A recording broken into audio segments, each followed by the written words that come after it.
एक किसान था जिसके 2 बेटे थे। वो बहुत ही आलसी और निकम्मे थे। वो अपने पिता को कामकाज में हाथ बटाने के बजाय आलस किया करते थे, इधर उधर घूमते फिरते थे। किसान को अपने बेटों की बहुत फिक्र थी। वो सोचते थे कि मेरे मरने के बाद इनका क्या होगा, ये अपना पेट कैसे भरेंगे, अपने परिवार को कैसे संभाल पाएंगे। एक दिन किसान की हालत बहुत ही गंभीर थी। कहने का मतलब किसान मरने की हालत में था। तभी किसान ने अपने दोनों बेटों को बुलाकर उनसे कहा कि हमारे खेत में एक खजाना गड़ा हुआ है, लेकिन वो किस जगह है उसकी जानकारी मुझे भी नहीं है, लेकिन खोदने बाद तुम्हें वो खजाना मिल जाएगा। इतना कहकर किसान भगवान को प्यारे हो गए।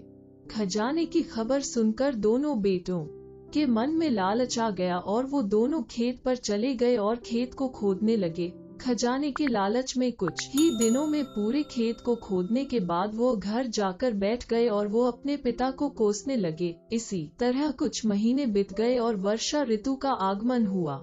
किसान के बेटों के पास पेट भरने के लिए सिर्फ एक ही जरिया था, वो है खेती। तब बाकी किसानों की तरह किसान के बेटों ने खेत में बीज बोने शुरू कर दिए। वर्षा का पानी पाकर वो बीज अंकुरित हुए और देखते ही देखते खेत लहराने लगे।